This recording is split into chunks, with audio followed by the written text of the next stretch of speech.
ఝాన్సీ అనే నేను నా హక్కుల కోసం పోరాడడానికి సిద్ధంగా ఉన్నాను. మరి మీరు?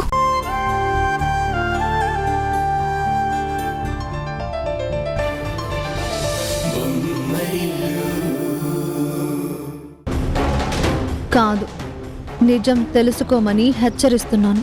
ఆ హెచ్చరిక ఆ రోజు నీ ఫంక్షన్కి వచ్చిన పెద్ద మనిషికి చేయాల్సింది.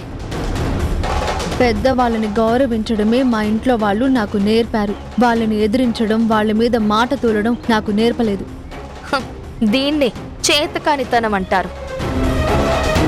నువ్వు ఏమైనా అనుకో, కానీ అంత పెద్ద స్థాయిలో ఉన్న పండితుడు మాట చెప్పాడంటే దానికొక అర్థం ఉంటుంది, దానికొక కారణం ఉంటుంది. అది అర్థం చేసుకోకుండా అవమానించారు అని ఆయనని నిందించడం కరెక్ట్ కాదు. ఆయన అవమానించాడని మేమే ఫీల్ అవ్వడం లేదు. మధ్యలో నువ్వెందుకు అంత ఫీల్ అవుతున్నావు? చిచ్చి, నీకిలా మాట్లాడడానికి సిగ్గుగా లేదు? అవతల మనిషి పండితుడని నీ ఆత్మాభిమానం నువ్వు చంపుకుంటావా? ఆ రోజు జరిగిన దాన్ని మేం అవమానంగా తీసుకోవడం లేదు కాబట్టే మా ఆత్మాభిమానానికి ఎలాంటి ఇబ్బంది కలగలేదు. అయినా ఎప్పుడు ఏం చెయ్యాలో, ఎలా రియాక్ట్ అవ్వాలో మాకు తెలుసు. నువ్వొచ్చి చెప్తే కానీ తెలుసుకోలేని స్థితిలో మేం లేము. అయినా ఉషా, నువ్వు కిరణ్కి రైట్ పర్సన్వి కాదు. మైండ్ యువర్ టంగ్ నిషా. పరాయి దానివి పరాయి దానిలో ఉండు. మా సొంత విషయాల్లో కలుగు చేసుకోవడానికి ప్రయత్నించకు. బాయ్.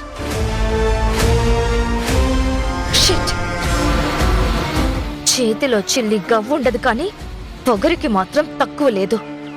ఏదో ఒక రోజు ఆ పొగర్ని దించేస్తాను కదా, చూస్తూ ఉండు.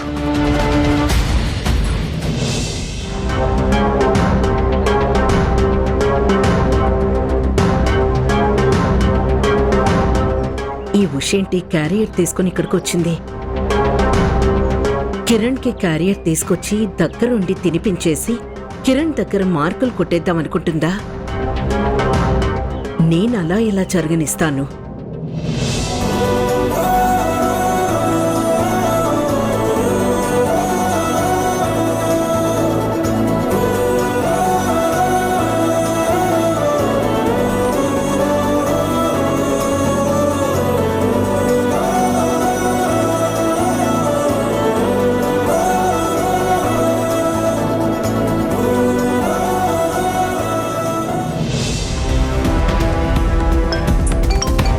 మేడం. సోనీ, ఉషా వచ్చింది. తనని నేరుగా నా క్యాబిన్కి తీసుకురా. Okay ma'am.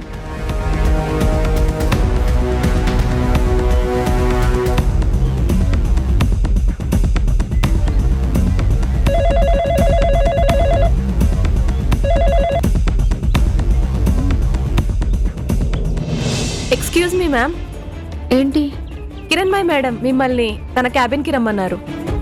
నన్ను ఆవిడ క్యాబిన్కి రమ్మన్నారా? ఎందుకు? ఏమో మేడం, తెలీదు. ఇదే మేడం క్యాబిన్, వెళ్ళండి.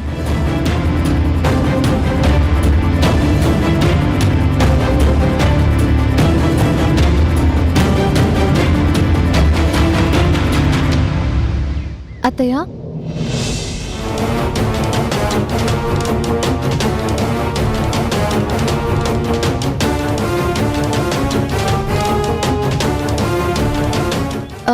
రమ్మన్నారంట.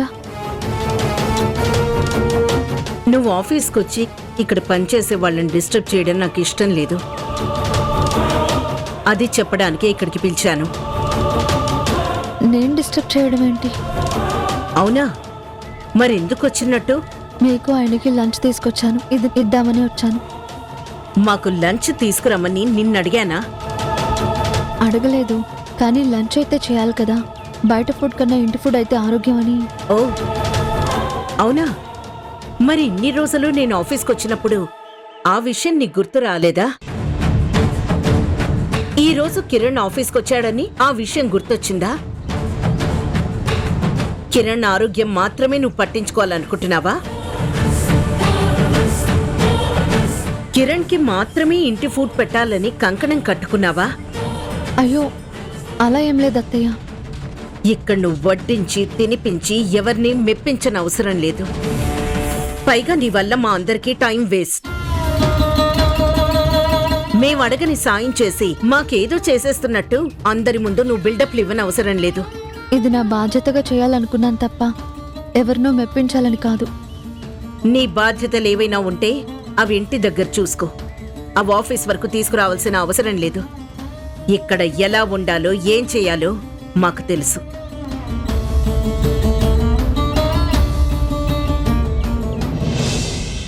ఉషా పాపం ఈ టైంలో ఏం చేస్తూ ఉంటుంది? నేను లేనని బోర్ ఫీల్ అవుతుందా, లేకపోతే నేను ఎప్పుడు వస్తానా అని నా కోసం ఎదురు చూస్తుందా? ఒక్కసారి మాట్లాడదాం.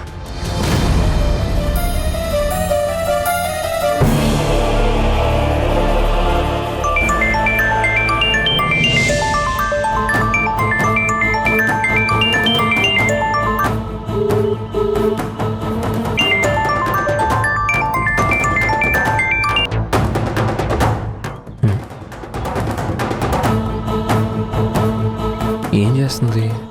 బహుశా బిజీగా ఉందేమో, తర్వాత ఫోన్ చేద్దాంలే. ఎలాగో తెచ్చాను కదా, కనీసం ఈ రోజైనా ఆయనకి క్యారేజ్ ఇచ్చి వెళతాను.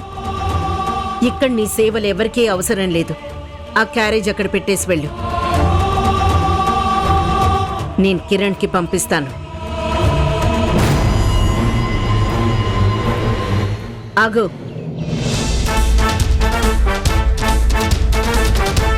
నా ఇంట్లో ఏం చేయాలన్నా ఎలా చేయాలన్నా అందరూ నన్నడిగే చేస్తారు. నా నిర్ణయానికి తగ్గట్టుగానే చేస్తారు. నువ్విలా సొంత నిర్ణయాలు తీసుకొని ఇలాంటి పిచ్చి పిచ్చి పనులు మరొకసారి చేయకు.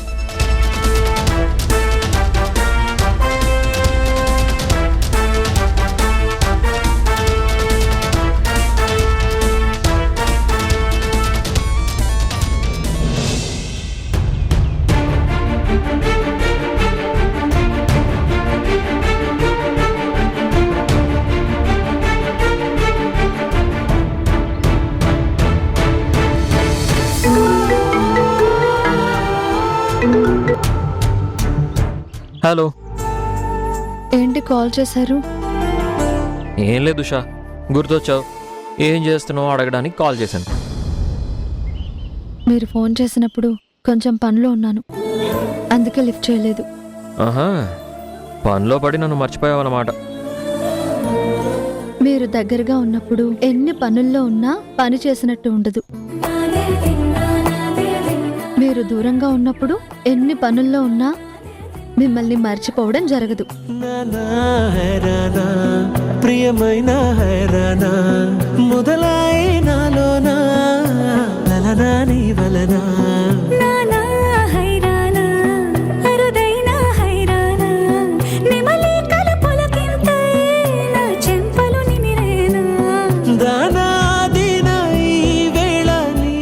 ఉంటాను. సరే సరే, నేను వచ్చే వరకు నన్ను మిస్ అవుతూ ఉండు.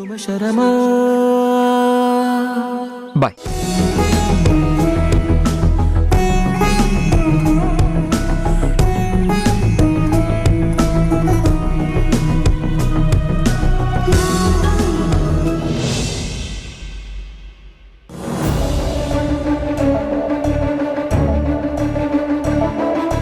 ఆటో బుక్ చేసి చాలాసేపు అయింది, ఇంకా రాలేదేంటి?